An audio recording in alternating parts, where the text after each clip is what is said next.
నీకు కూడా అడుగుతున్నానా, ఈ చెట్ల కింద నిలబడి మీరు ఇట్లా దొంగచాటుగా చేయడం తప్పు కదా? అవునా కదా? చెప్పే మళ్ళీ ఎందుకు? మీ డ్రెస్ కూడా లేదు ఇక్కడ, మీ డ్రెస్ కూడా లేదన్నా. మీ ఆఫీసర్కి నేను చెప్తా, హలో అక్కడ నిలబడు, నువ్వు నాది నేను చేస్తా, నువ్వు చేయరాదు. అదే నాది నేను చేస్తా. డ్రెస్సు లేకుండా మీరు ఇట్లా నిలబడ్డారు దొంగచాటుగా, తప్పు కాదా? చెప్పనా?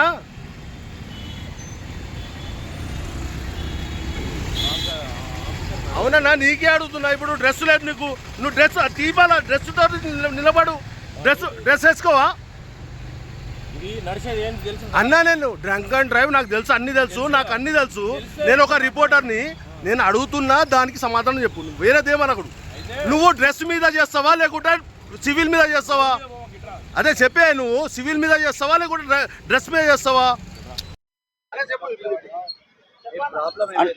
ప్రాబ్లం అవుతుందంటే చెట్ల కింద ఫస్ట్ ఆఫ్ ఆల్ వీళ్ళు యూనిఫామ్ లేకుండా, ఎస్ఐ ఒక్కడు యూనిఫామ్లో ఉంటున్నాడు, మిగతా వాళ్ళు కానిస్టేబుల్ యూనిఫామ్ లేకుండా చెక్ చేస్తున్నారు. చెట్ల కింద దాచుకొని ఉంటున్నారు, దొంగల్లాగా పట్టుకుంటున్నారు. అది రాంగ్ థింగ్. వాళ్ళ ధైర్యం ఉంటే మెయిన్ రోడ్ మీద సెంటర్లో వచ్చి చెక్ చేయాలి. ఇంకోటి వైన్స్ పక్కన పెట్టి చెక్ చేయడం అది రాంగ్ థింగ్.